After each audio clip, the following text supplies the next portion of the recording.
जय श्री कृष्ण। राधे राधे। आज हम आपको राम लक्ष्मण की कहानी सुनाने जा रहे हैं।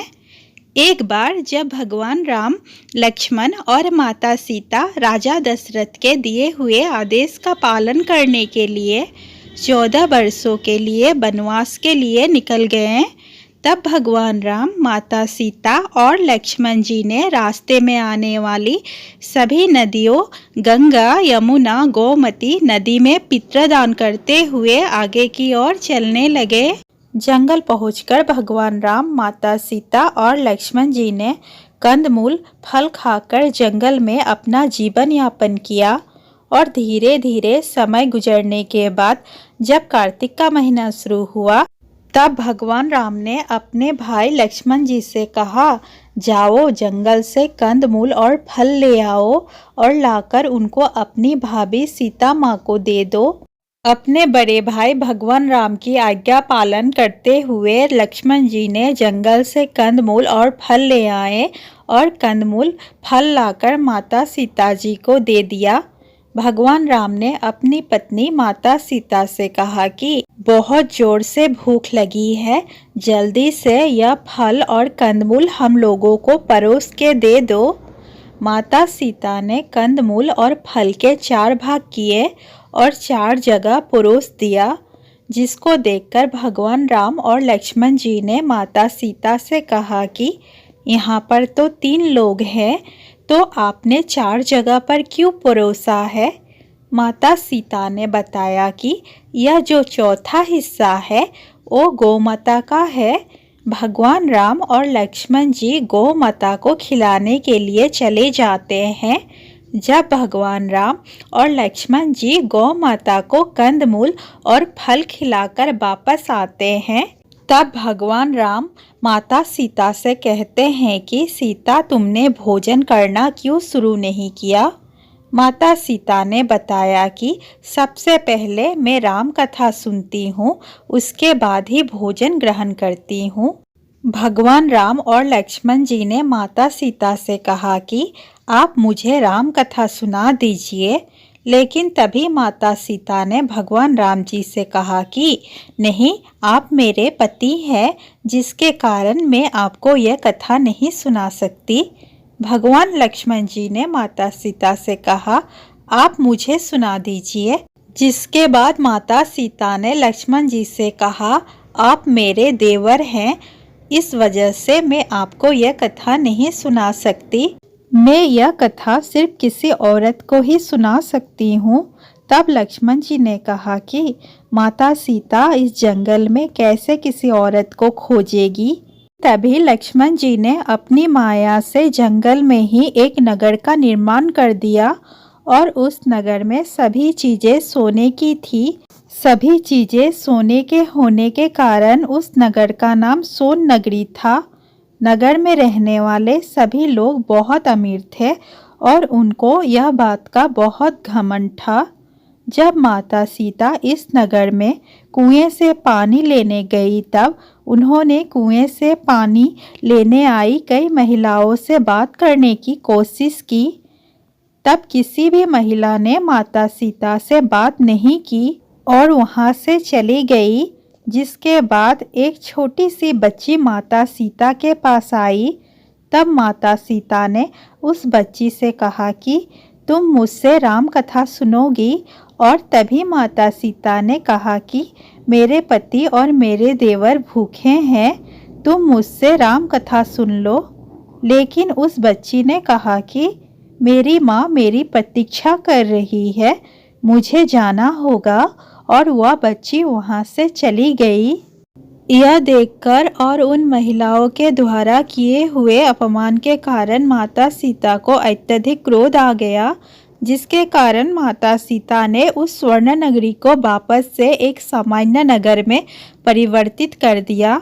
जैसे ही वह लड़की अपने घर पहुंची, तब सोने की नगरी को सामान्य नगर में देख और अपने घर को सामान्य देख उसकी माँ ने उससे पूछा कि यह क्या हो गया। तब उस लड़की ने बताया कि एक औरत कुएं के पास बैठी है, वह मुझसे कह रही थी कि राम कथा सुन लो, लेकिन मैंने नहीं सुनी। शायद उसी ने यह सब किया होगा। तब भी उसकी माँ ने उससे कहा कि जाओ राम कथा सुनो जाकर। लेकिन अपनी माँ की बात उस लड़की ने तब भी नहीं मानी और कथा सुनने से मना कर दिया। जिसके बाद उसकी बहू ने कहा, माँ जी मैं राम कथा सुन लूँ जाकर। जिसके बाद माँ जी ने राम कथा सुनने के लिए अपनी बहू को आज्ञा दे दी। वह एक घड़ा लेकर कुएं के पास गई और कुएं से पानी निकालकर उसको बार बार खाली करने लगी। जिसको देखकर माता सीता ने उससे पूछा कि तुम यह क्यों कर रही हो? घर जाकर कोई काम करो। तभी उस महिला ने माता सीता से कहा कि मैं अपने घर के सारे काम करके आई हूँ। जिसके बाद माता सीता ने उस महिला से कहा कि तुम मेरी राम कथा सुन लो, मेरे पति और मेरे देवर भूखे हैं। तब उस महिला ने कहा कि आप मुझे राम कथा सुनाइए। माता सीता ने उस महिला से कहा कि तुमने मेरी मदद इस मृत्युलोक में की है, भगवान तुम्हारी रक्षा स्वर्गलोक में करेगा। और माता सीता ने उस महिला को पूरी राम कथा सुनाई और उसके बाद माता सीता ने उस महिला को अपने गले का एक हार उसको उपहार के स्वरूप में दे दिया। वो महिला अपने घर गई।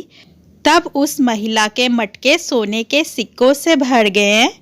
यह देखकर घर के सभी आश्चर्यचकित हो गए। तब उस महिला की सासू माँ ने उससे पूछा कि यह कैसे हो गया। तब उस महिला ने बताया कि मैंने माता सीता से राम कथा सुनी है, शायद उसी की वजह से यह हुआ होगा। जिसके बाद सासू माँ ने अपनी बहू से कहा कि तुम जाकर रोज उनसे राम कथा सुनोगी। वो महिला रोज जाकर माता सीता से राम कथा सुनने लगी और एक दिन उस महिला ने माता सीता से कहा कि इस कथा का उद्यापन कैसे किया जाता है, माता मुझे इसकी विधि बताइए। माता सीता ने उस महिला से कहा कि एक नारियल ले लेना, उसके 7 भाग कर देना और 7 लड्डू लेना। एक नारियल और एक लड्डू को मंदिर में चढ़ा देना। ऐसा करने से मंदिर को बनवाने जितना फल प्राप्त होता है। और दूसरे भाग को सरोवर के किनारे गाड़ देना, जिससे सरोवर बनाने जितना लाभ होता है। और तीसरे भाग को भगवत गीता में चढ़ा देना, जिससे भगवत गीता का पाठ कराने जितना फल प्राप्त होता है। और चौथे भाग को माता तुलसी में चढ़ा देना, जिससे तुलसी विवाह करने की जितना फल प्राप्त होगा। 5वां भाग को एक कन्या को दान दे देना, जिससे कन्या विवाह कराने जितना फल प्राप्त होगा। 6वें भाग को भगवान सूरज को चढ़ा देना, जिससे 33 करोड़ देवी देवताओं को भोग लगाने जितना फल प्राप्त होता है। उस महिला ने माता सीता से विधि पूछने के बाद उसने उद्यापन किया और फिर माता सीता के पास गई। तब माता सीता ने उस महिला से कहा कि 7वें दिन तुमको बैकुंठ से एक विमान लेने आएगा। 7 दिन पूरे हुए, विमान आया तो बहू ने कहा, सासू जी स्वर्ग से विमान आया है। तब सासू जी ने कहा, बहू तेरे ससुर जी को व मेरे को भी ले चल, तेरे माता पिता को ले चल, सारे कुटुंब परिवार को ले चल, अड़ोसी पड़ोसी को ले चल। बहू ने सबको बिठा लिया, पर विमान खाली था। थोड़ी देर में उसकी ननद आई और देखते ही देखते विमान भर गया।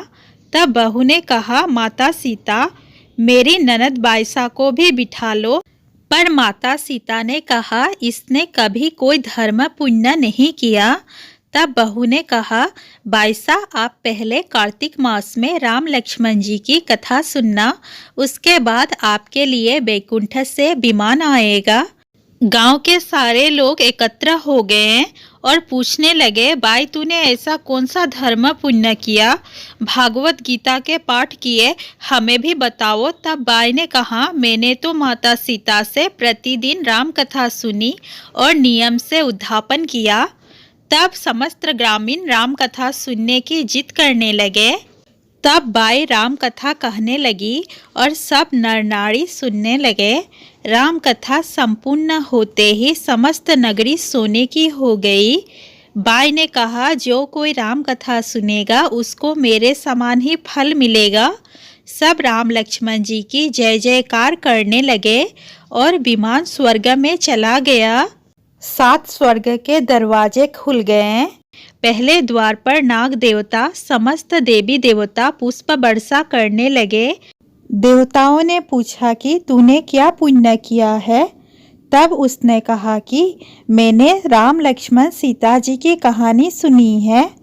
तब समस्त देवी देवताओं ने कहा वर मांगो। तब उसने कहा कि मेरे पास सब सिद्धियां हैं।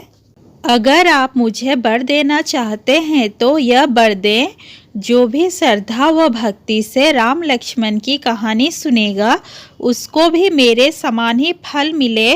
सभी देवताओं ने पुष्प वर्षा करते हुए तथास्तु कहा। चारों ओर राम राम की जय जयकार होने लगी। बोलिए राम लक्ष्मण सीता की जय। दोस्तों, वीडियो अच्छा लगा हो तो प्लीज़ वीडियो को लाइक शेयर और चैनल को सब्सक्राइब करना ना भूलें और कमेंट बॉक्स में जय सिया राम जरूर लिखें।